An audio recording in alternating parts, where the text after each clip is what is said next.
Some said Métis rights shouldn't be in the Constitution. That you probably should not even be an Aboriginal people in the Constitution under Section 35. Harry Daniels made sure they were. He took the phone and he said, "We're in the Constitution." He stared down former Prime Minister Jean Chrétien. Harry just said, you know, like, don't mess with me. Hello, I'm Francine Compton. Before the curtain comes down on this year, we're going to take one last look at the 30-year anniversary of the Constitution Act. Its Section 35 protects the existing and inherent rights of Aboriginal people. It also specifically names those three peoples. But unlike First Nations and Inuit, the Métis were included due to the efforts of one man. Here's Todd Lamarand with the details. It was an historic signing for the Manitoba Métis this past September. The province's premier and the Manitoba Métis Federation's president had finally sealed a deal. It was to recognize the Métis' Aboriginal right to hunt. Would this event even have happened if the Métis were not in the Constitution under Section 35? David Chartrand has no doubts about it. So from that situation, Section 35, it's carried itself of political strength and legal strength that the government has to abide. So Section 35 definitely played a very pivotal role in this. So what's the 6 degrees of separation between this moment in time I'll put it over here. and a 1981 episode from a local Edmonton show called Full Circle? The would-be Iron Chef on the right may be familiar to some. Hi, welcome to Full Circle. My name is Harry Daniels. I will add the fish. Harry Daniels and his co-host Roger Cardinal weren't just doing any kind of cooking. This was a cut above. This was Métis high cooking. We're going to flambe this. And this is what we call flambéed wapus au jus. Here it goes. Oh, the bannock is going too. Flambéed bannock, how do you like that? And then glaze it with brandy. But he said that he drank most of the brandy by the time he got to that point. When he passed away in 2004, Daniels is remembered as an Aboriginal leader where the term larger than life can't begin to describe him. He was almost like a folk hero. Looks good, he's influential, he seems to know what he's talking about. And flamboyant character. And one of our truly great contemporary leaders. You're a non-starter. I've never done a story where so many people start laughing when remembering a person. In Kilson, Harry would say he's represented. By the time I interviewed Harry Daniels' son, Gabriel, even I was laughing, and I'd never even met the man. But everyone had a story. There's another time we're sitting in Regina. Anticipating, and then all we can hear is Thunk, thunk, thunk. You know, for about 2 minutes. What's that? And all of a sudden, Harry Daniels comes walking in with a cane. Purple outfit, looking purple anyway. But I don't know what kind of, the closest to purple I think is the color. He looked like a gigolo. He's all dressed up in a hat. And, with a big purple cap and rings and... You know, just bright clothes and just... He smoothly sat in his chair. It's like, you know, stepping out of another era. If I tried that, you know, they would have threw me out of that building. Who exactly was Harry Daniels? Just like one of his nicknames, he wore many hats. Born in Regina Beach, Saskatchewan in 1940, he got involved in Aboriginal politics in the early 70s. I'm a Métis from Regina Beach, Saskatchewan, who is proud of his Aboriginality. He served 2 terms as president of the Native Council of Canada, later renamed the Congress of Aboriginal Peoples. Daniels was also an actor and had a list of credits, including his last one on RenegadePress.com in 2003. Have a seat, listen up. This is Jack Sinclair. He's going to be talking about his music. So I want you to show him some respect and listen, all right? Okay, they're all yours. Maria Campbell was one of Daniels' closest friends. She's best known for her classic book, Half-Breed, and is currently at the University of Ottawa, studying on a Trudeau Fellowship. But there was something about him that was just so passionate and wild, and just reminded me of what our people were like. He was sort of the epitome of Métis people for me. This little fellow, appearing at the end of Métis High Cooking, is Gabriel Daniels. Horrible. He grew up to be Dog the wedding planner on APTN's Cashing In. Fantastic dog, Sharon dog. But when still a kid, he remembers being dragged to meeting after meeting by his father. What really inspired me was when I heard him speak, and to a group of people, and just you'd see the passion that came out of him, and but not only that, he's just so articulate and intellectual in what he was saying. I want an apology to the Métis people of this country for sending us into diaspora twice, for burning our homes and taking our lands and abrogating the Manitoba Act, our treaty. I want that apology from this government. Ottawa was where Daniel spent a lot of time, especially during his first go-round as president of the Native Council of Canada. This here is the West Block on Parliament Hill. It's currently closed and undergoing $1 billion renovation. But just over 30 years ago, in room 200 in there, this was ground zero, where Harry Daniels enjoyed, arguably, his finest hour. And when he would rise to the occasion, he was second to none, and he was in the right moment at the right time, and he was on the stage, and he had the whole stage, and he wasn't going to stop until he completed his role. But first, let's set the stage for Harry Daniels. In 1980, Prime Minister Pierre Trudeau wanted to patriate the Constitution. Because before that, every time Canada wanted to make a change in what it was doing, it needed the consent of the British Parliament to pass it. I'm just saying that there are However, Trudeau didn't think Aboriginal or treaty rights needed to be included. Massive protests in the fall of 1980 were the result, including particularly large ones in Ottawa and in Edmonton. Being shut out of the process led to some tough rhetoric. In the event our requests are not honored, then we have no choice but to continue taking extreme action in order to preserve our treaty and Aboriginal rights as the First Nations of this country. Trudeau ignored the protests and continued with his constitutional review committees. Committees that the Prime Minister had established to canvass the views of Canadians on a new constitution. There was to be very little Aboriginal input. Instead, Trudeau promised a meeting with a subcommittee. Harry Daniels was having none of that. So he figured, the hell with that, I'll form my own. And Harry was kind of like that. John Weinstein was a personal aide to Daniels back in those days, and witnessed firsthand how Daniels got the Métis into the Constitution. Opposition had grown to Trudeau's threat to unilaterally patriate the Constitution, so his stance on Aboriginal rights had softened. Because they needed Aboriginal support, one, to keep the NDP on side, and that, you're right, because they needed NDP support to get it through, and Broadbent had made recognition of Aboriginal rights one of the conditions. But there was mounting opposition in Britain. The most important piece of legislation that has been enacted in the last 50 years. Trudeau sent his Minister of Justice, Jean Chrétien, to broker a deal. On January 30th, 1981, at Parliament's West Block, in NDP leader Ed Broadbent's office, Section 35 of the Constitution was agreed to. A busy Harry Daniels, along with Weinstein, showed up at about 4 p.m. that day. After Chrétien said, well, Harry, we've worked something out. We're going to recognize the rights of Aboriginal peoples in the Constitution. And Harry's first question was, what about the Métis? Are we recognized? And Chrétien said, well, no, but. And as I recall, there was a little, I think Chrétien had his hand, and Harry just said, don't mess with me. And it was, and I remember Chrétien backed off. Daniel stormed off and began lobbying other politicians in room 200, where cameras had been set up for an imminent press conference. The cameras were ready to roll. I mean, they were ready to close this deal.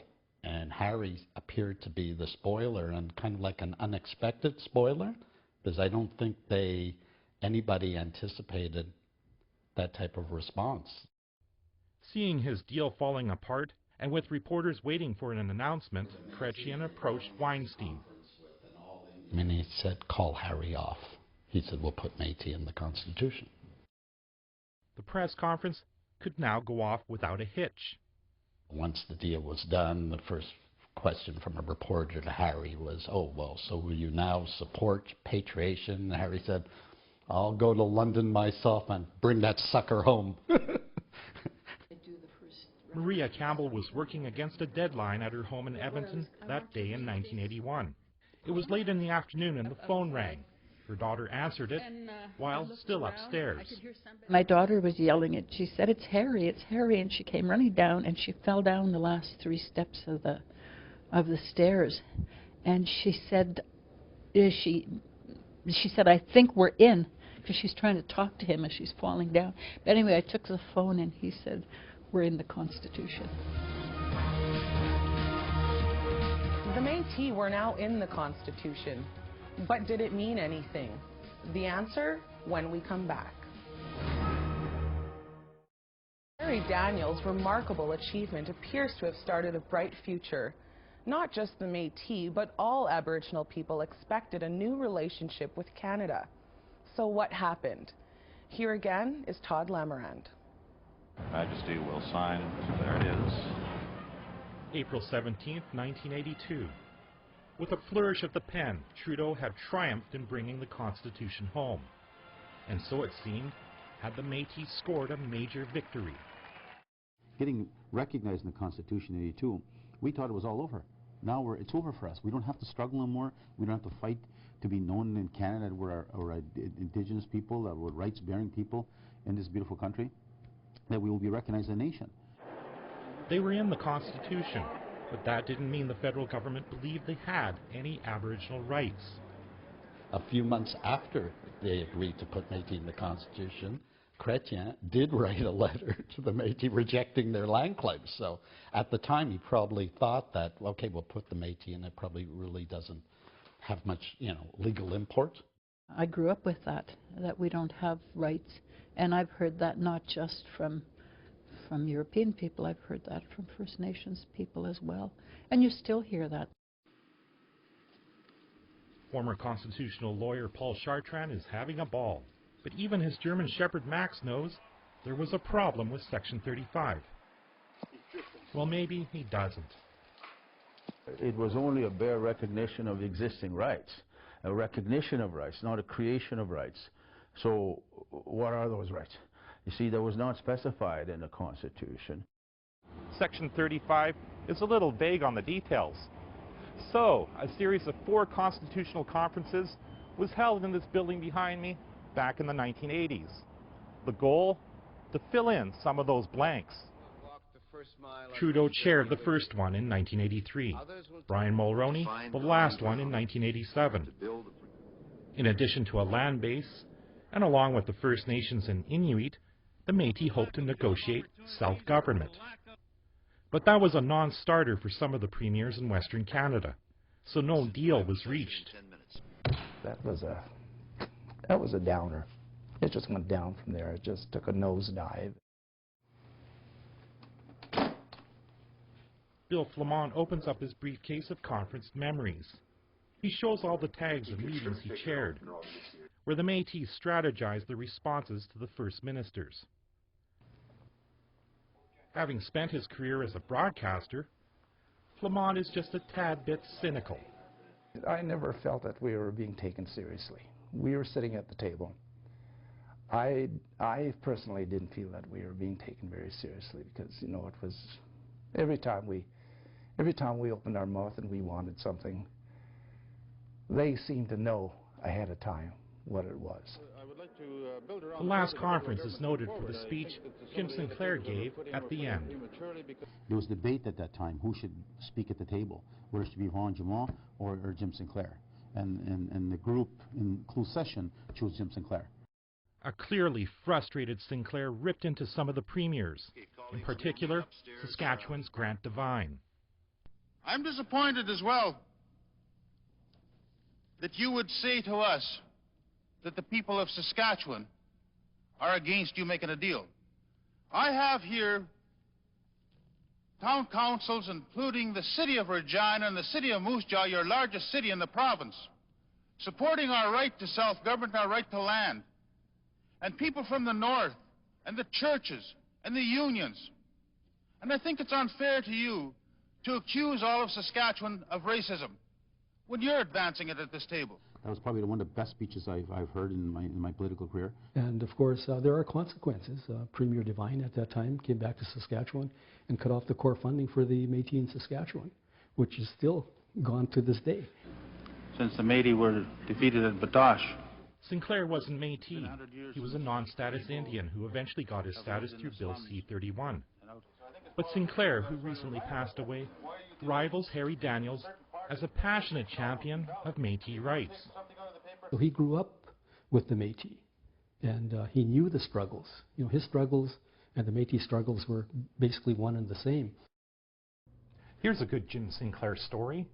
The Métis once got $5,000 for a housing program.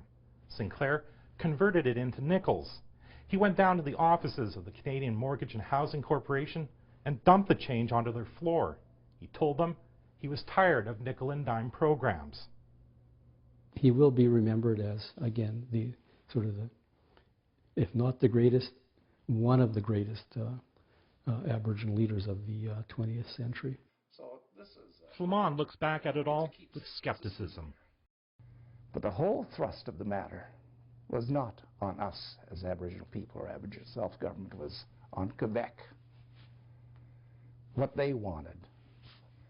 How could the federal government satisfy Quebec and still keep them in Confederation? That changed when another great Aboriginal leader, Elijah Harper, said no to the Meech Lake Accord, designed to accommodate Quebec's goals. Meech Lake's failure led to the Charlottetown Accord. If you look at the text that was agreed for Charlottetown, if you look at the Aboriginal provisions in that agreement, you'll find express recognition of the right to self-government. And that's the high water mark of the political recognition of self-government in Canada. There was agreement then that we would negotiate for a land base for the Métis, except for Alberta, that already provided lands, you know, to the Métis. But none of it was to be, as Charlottetown failed a national referendum. That was the end of it for everybody. The initial hope of change under a brand spanking new constitutional process, that's over with. The failure of conferences and accords has resulted in litigation. Now, lawyers and judges will define Métis rights. Métis and First Nation Inuit are the only people in Canada whose most important constitutional rights are left to decision by the judges. Everybody, can you imagine the Quebec politicians going along with something like that? But it's already happened in the Powley decision, where the Supreme Court agreed in 2003 the Métis had a right to hunt, albeit with restrictions. Gary Herscorn's hunting case is still winding its way through Alberta courts. And it's been about a year since supporters of the Manitoba Métis walked over to the Supreme Court. The occasion was that it had agreed to hear their land claim case. A decision is expected very soon. A lot is riding on that particular case. And that certainly will drive home, you know, the hard fact that they do have to deal with us. Right now, they kind of just push us aside a bit. They deal with us sort of as good neighbors, but not as people with rights. There's another case out there, this one in federal court, where a decision is due any day now. It's one with potentially far-reaching consequences. And we have our old friend Harry Daniels to thank for that one. If it does go Harry Daniels' way, you're going to see a dramatic shift in policy. Daniels began the case during his second go-round as president of what is now the Congress of Aboriginal Peoples. He appeared on CTV's Canada AM and spelled out the crux of the problem. They did not deal with Section 9124. Sorry, we don't know what those things are. Well, Section 9124 is in the Constitution Act of 1867, where the federal government has responsibility for Indians and land reserved for Indians. The 1939 Inri Eskimo case brought Inuit under that. The Métis people are left out of that, and so are Indians who did not sign treaty. We've always said no. You have responsibility for all Aboriginal peoples. That's what was negotiated during Constitution. Betty Ann LaValle says a win in the Daniels case would be a huge victory. It would get rid of the jurisdictional battle between Ottawa and the provinces over Aboriginal people. For clarity, we will know who has the fiduciary responsibility for Aboriginal peoples, regardless of residency, regardless of status, regardless of affiliation. For his part, Manitoba President Chartrand is wary because the federal government administers 9124 through the Indian Act. Because 9124 kind of sets the stage that the government owns you and owns everything you have and takes you as a ward of the state. And Métis have always been independent. Meanwhile, Paul Chartrand points out the flaw in putting all of your constitutional eggs into one court basket. You can use legal action to be a big winner, but it can also be a big loser. There are, many people who have suggested that better leave alone the question raised in the Daniels case in a federal court, for example. They said, well, you might get the answer, it might not be the answer that you want. Regardless of the case's outcome, Harry Daniels left a large hat no one will ever be able to wear. His son thinks he still had more to offer. If we would have had at least another 10 years, I think he could have done some good work. As for his biggest accomplishment, Maria Campbell has difficulty expressing it in words. It was pretty amazing, because I really didn't think it was ever going to happen.